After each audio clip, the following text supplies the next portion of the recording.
said to you that I do not want to be called Your Excellency. I just want to be addressed as Mr. Governor. It is a humble beginning that I have as a person to know that indeed, excellencies are for people that you believe they are untouchable, are for people that believe they are in a different world, in a different realm, for the people that are truly meant to serve. I don't have a problem with anybody being addressed as an excellence, but I have a challenge with myself, knowing fully well that what I've asked to come here to do is to serve my people, is to surrender myself into the service of mankind. And if you are the one that will be serving, if you are the one that will be leading from the front, if you are the one that will be showing example, if you are the one that will be living for others to see and to emulate, I think you can reserve that word for another day. If you finish that job and they think you've done it well, maybe they can refer to you as former governor, excellency, so. Because indeed, at that time, people would have analyzed that you either truly deserve it or you don't deserve it.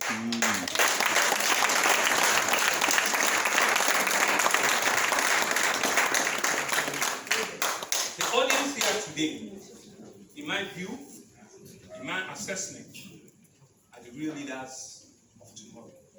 They're the real reason why all of us in position of leadership must continue to prosper. It's no sheer coincidence that Nigeria is the largest, biggest black nation in the entire face of the world. And Lagos also carry that burden as being the largest city in the whole of Africa. The largest place where we have a congregation of black, white, wherever it is in sub-Saharan and the whole Africa, in the entire world. And we continue to shift and adjust ourselves. We continue to look for ways in which we need to accommodate ourselves. In our own space, the youth occupy a decent, a measurable, and an outstanding percentage in that whole congregation. And so we've seen it that if indeed, as leaders, we want to earn our bill, we want to truly, really earn the position that God and the citizens have handed over to us, we need to be conscious of how we deal with the real leaders of the world, with the real leaders of tomorrow. Because indeed, people without a future, indeed, people that are due. A people or a race that does not have a tomorrow, indeed can as well forget about it yesterday. Because we're a people that should indeed believe that the youth are the leaders, are the future. Then, as leaders, we must give that ample space, that ample opportunity for each and every one of them. I've looked at the topic that my God asked me to talk about. And there are real issues and there are challenges that are there. That in the polity of our country today, in the polity of Lagos, and in all spheres of life, there are challenges.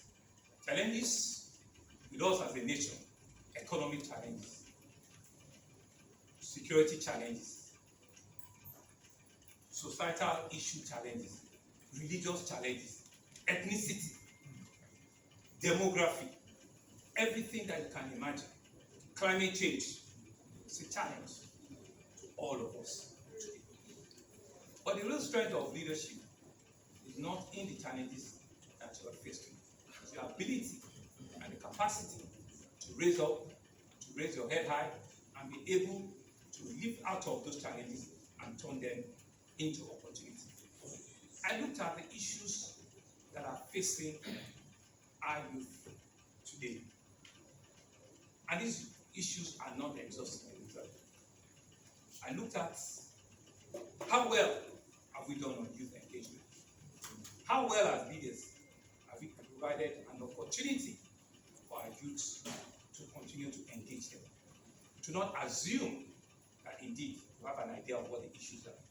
To not assume that we have an idea of what the problem is. As leaders, I believe we can do a lot better on youth engagement. I believe we can do a lot better in youth participation. To engage is one, to truly, really, really participate is another. We have to be intentional. We have to be deliberate. We have to be strategic to ensure that we can indeed participate and be inclusive in our programs and in all the things that we want to do. Because one of the things that we've seen is that inclusiveness is never part of it. We might say and talk, and indeed, yes, we've engaged them, we've included them, so they participated, but are they inclusive? Are there programs that indeed meet the yearnings, the aspiration, the future that they see that we might not? Because looking at the faces that are here, right, 40 years ago, I probably didn't have this opportunity. 30 years ago, I probably didn't have this opportunity. But I need to be able to create those opportunities for them. Because the numbers shows that indeed, at some point in time, we will not be there again. It is you that will be there. So deliberately, we must create a space for you. Intentionally, we must create an opportunity for you to be in the room with us. And so, like Eborichi said, you can see the numbers coming out from the voters' registration. You can see the numbers coming out from BVN registration. In any form of data that has been manned, that has been espoused, that has been looked upon in our country in the last 5 years, we continue to see a rising number of that demography from age 18 to 35 or to even 40. And indeed, that is the strength of this nation. And this, in some way, we'll say are challenges, but in another way, they are great opportunities. Because these numbers are numbers that even big nations in the world do not have. This opportunity, this demography, are things that biggest nations in the world do not have. They don't have a population that they can transfer even many wealth and many businesses and all of the things they built. Because a lot of them, take Japan for example, they are all aging population. An average of their citizens is probably now 60 or 65. So indeed, they have a problem, they have a challenge, and several other European countries. So for us as Nigerians, for us as a people, this number, this demography that God has blessed us with, we certainly should see it as the future of the world. We certainly should see it as a future opportunity that we need to bake and together hold for the future. But like I said, one of the major thrusts of disengagement between the youth and the leaders is lack of trust in government. And I stand here truthfully to say to you that indeed, over the years, over successive governments, trust issues have been a burden for government. We need to be able to show, and rightly so, that engagement, to know that what exactly is the government doing. Because when you don't have trust, then you don't even have any basis to converse. You don't even have any basis to negotiate, because there is already, a divided mind. There's already, a thought in which nothing's going to come out, of this conversation. And so I stand here to say that, indeed, I accept, I agree that all of us in governance needs to do a lot more in this regard. Needs to do a lot more in this sphere. But there's no way I can talk about others without talking about my government, without talking about the very modest things that I believe that we have been about, which we have been doing, which probably we also have not communicated well enough, which probably we have not been able to activate your engagement enough, which probably we have not been able to do enough inclusion, which probably we have not been able to give you enough space, and I'll be the first to accept that. But even with all of those hiccups, it's still important for me to actualize and to activate some of these goals. We came out as an economic policy under our team's agenda.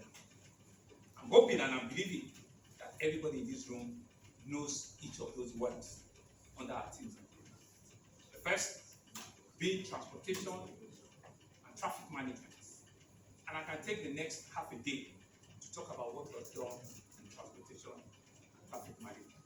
But that's just what the pillar is. And this pillar was the thing that when we were putting this government together, we went round, we asked Lagosians. I will not say we asked all the youths, but we asked Lagosians, old and small, young and bright. What would you want the government to solve for you the most? And they said, provide for us effective, efficient public transportation, reduce the traffic gridlocks on the road as one of the primary critical needs of the people. And so that's why it became our first pillar. And I dare say that we'll continue to tackle these menaces on a daily basis. And some of them, I'm sure you can see. The next word there is health and environment. COVID-19 was one lesson that cannot be lost on us. Yes, we're all here now. We don't have any face mask. But 2 years ago, or 2.5 years ago, or 1.5 years ago, if you see anybody without a face mask beside you, you like to change your seat or you look for somewhere else to sit. But see, that is the reality of the can-do spirit of you Lagosians. The nation carried half of that burden. Over 50% of the national burden of COVID-19 happened in Lagos. But working together, all of us, collaboratively, listening to me every day, were able to survive it. And what did that do for us? It helped us to wrap up our health facility and our capacity and ability to respond to pandemic, to crisis a lot faster. You will say that, yes, maybe those facilities are not top-notch yet, but they've been aggressively improved upon in the last 2-3 years than what they were. And we're also on the path at ensuring that they can indeed become places where people go to and get well. On the environment, you can see what's happening around. Lagos is below the sea level. A lot of people probably will not know that indeed